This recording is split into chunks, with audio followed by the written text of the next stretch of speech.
बिस्मिल्लाहिर्रहमानिर्रहीम। Chapter 6 work and energy. आज इस चैप्टर में हम प्रॉब्लम्स करेंगे, जो एक्सरसाइज की प्रॉब्लम्स होती है, और प्रॉब्लम 6.1 to 6.5 तक करेंगे।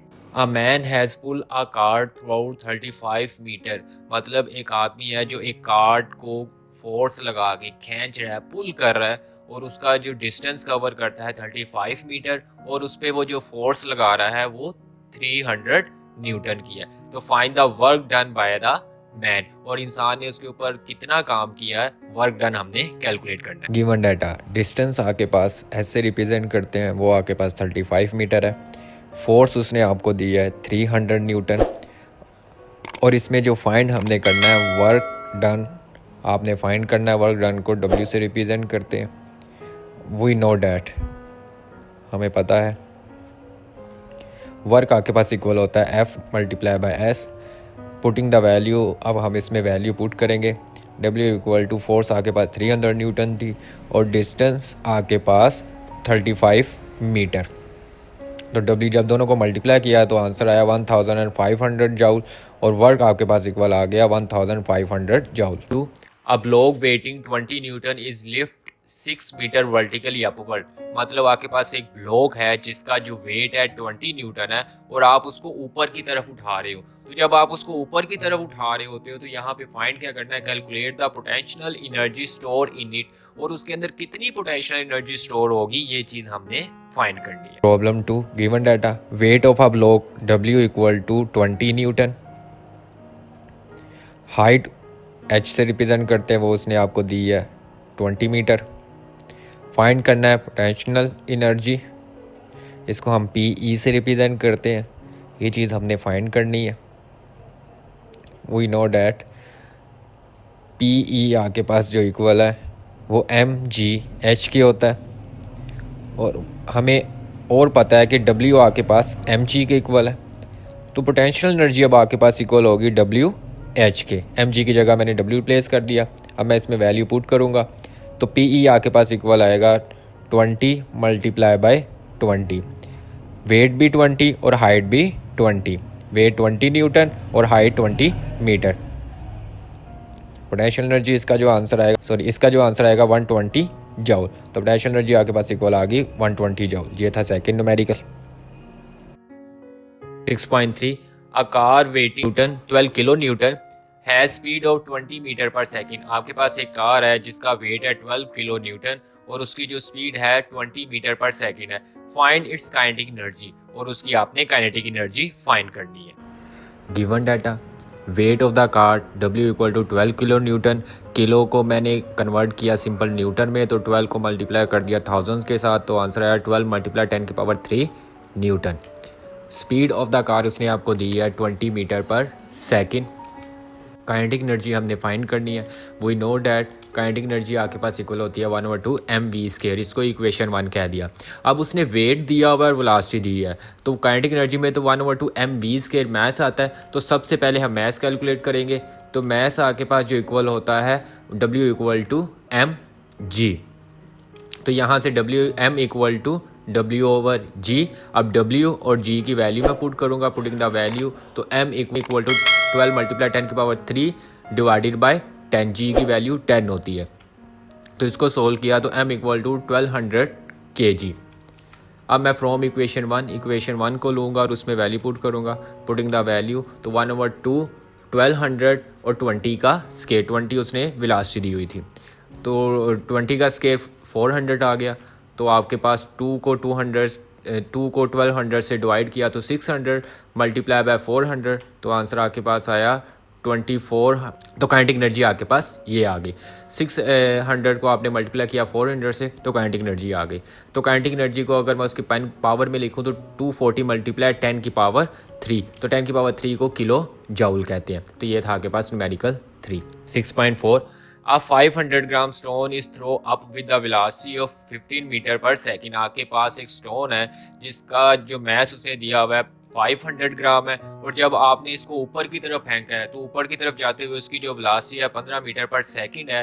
फाइंड इट्स, और हमने फाइंड क्या करना है, potential energy at its maximum height, मतलब मैक्सिमम हाइट में हमने उसकी पोटेंशियल एनर्जी फाइंड करनी है। And kinetic energy when it hit the ground, मतलब इसमें हमने काइनेटिक एनर्जी भी फाइंड करनी है और पोटेंशियल एनर्जी भी फाइंड करनी है। Given data, mass of stone उसने आपको दिया हुआ है, एम आपको पास दिया 500 ग्राम, इसको मैं केजी में कन्वर्ट करूँगा, तो केजी में कन्वर्ट करने के लिए 1000 से डिवाइड करते हैं, और वह जब 1000 से डिवाइड किया तो इसका आंसर आ गया 0.05 kg।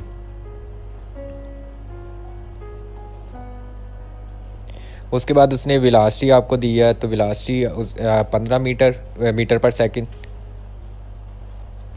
फाइंड क्या करना है, पोटेंशियल एनर्जी हमने फाइंड करनी है और काइनेटिक एनर्जी हमने फाइंड करनी है। सबसे पहले वी नो डैट, अब यहाँ पे एक चीज़ देखने वाली है कि वो कहता है कि loss of kinetic energy is equal to gain in potential energy. अगर आपने एक स्टोन को ऊपर की तरफ फेंका है तो उसकी वेलोसिटी कम होती जाएगी, जब मैक्सिमम हाइट पे जाएगा तो मैक्सिमम हाइट पे जाने के बाद वो कुछ देर के लिए रुकता है, तो तब potential energy maximum, kinetic energy zero. तो इस वजह से loss of kinetic energy equal to gain in potential energy. तो काइनेटिक एनर्जी आपके पास 1/2 mvf minus 1/2 mvi equal to mgh। तो इसमें जब हमने उसको थ्रो किया ऊपर की तरफ तो उसकी वेलोसिटी होगी, तो जब मैक्सिमम हाइट पे जाएगा तो तब उसकी वेलोसिटी ज़ीरो होगी, क्योंकि हम कहते हैं कि जब एक बॉडी मैक्सिमम हाइट पे जाती है तो जाने के बाद कुछ देर के लिए रुकती है, और वो जिस देर के लिए वहाँ पे रुकती है तब उसकी वेलोसिटी ज़ीरो। तो vf आपके पास क्या हुआ, ज़ीरो हुआ। अब हम इसमें वैल्यू पुट करेंगे,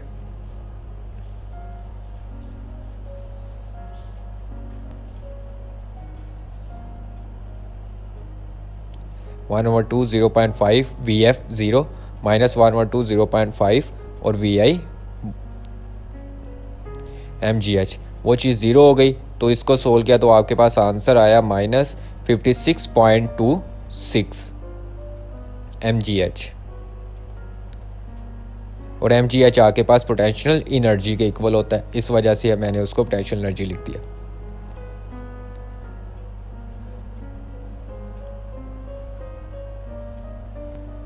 एनर्जी कभी नेगेटिव हो ही नहीं सकती, तो इस वजह से अगर उसके साथ माइनस साइन आ रहा है तो उसको मैं निगलेक्ट कर दूंगा, इग्नोर कर दूंगा।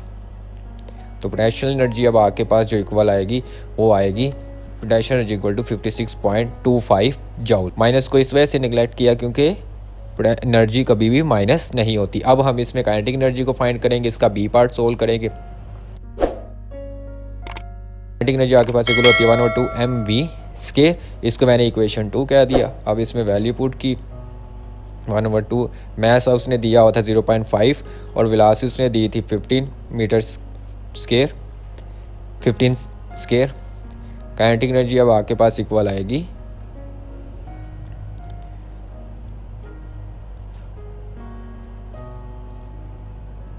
15 का स्केयर किया तो 225। काइनेटिक एनर्जी अब आपके पास इक्वल आई 56.25 जूल। तो काइनेटिक एनर्जी भी आपके पास 56.2 जूल और पोटेंशियल एनर्जी भी 56.2 जूल। इसका मतलब ये है कि जितनी वो काइनेटिक एनर्जी को लॉस करेगा, आप एक ऑब्जेक्ट को नीचे से ऊपर लेके जाएंगे तो काइनेटिक एनर्जी सारी की सारी पोटेंशियल एनर्जी में चेंज हो जाएगी। तो जब वो मूव नीचे की तरफ करेगा तो पोटेंशियल एनर्जी चेंज होगी काइनेटिक एनर्जी में। 6.5 on reaching the top of the slope, मतलब top of the slope 6 metre height from its bottom.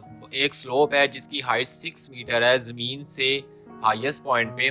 आज cyclist has the speed of 1.5 metre per second, और साइक्लिस्ट जिसकी स्पीड उसे 1.5 metre per second दी है। Find the kinetic energy and potential energy of the cyclist. अब हमने उसकी kinetic energy भी फाइंड करनी है और पोटेंशियल एनर्जी भी फाइंड करनी है। The mass of the cyclist and his bicycle is 40 kg, मतलब जो साइकिल और बाइसाइकिलिस्ट है उसका जो मास उसने दिया हुआ है वो उसने 40 kg दिया हुआ है। तो इसमें हमने kinetic energy and potential energy find. Problem 5, given data, height of the slope. Height of the slope उसने आपको दिया equal to 6 metre. Speed of the cyclist, मतलब वो साइकिल जितनी तेज़ी के साथ मूव करता आ रहा है, वी उसको वी से रिप्रेजेंट किया 1.5 मीटर पर second. Mass of cycle and bicycle, मतलब एक साइकिल का मास भी होगा, उसके ऊपर जो साइकिल चला रहा है उसका भी मास भी होगा, तो उसने जो मास आपको दिया हुआ है वो आपके पास है 40 kg। इसमें काइनेटिक एनर्जी हमने फाइंड करनी है और पोटेंशियल एनर्जी हमने फाइंड करनी है।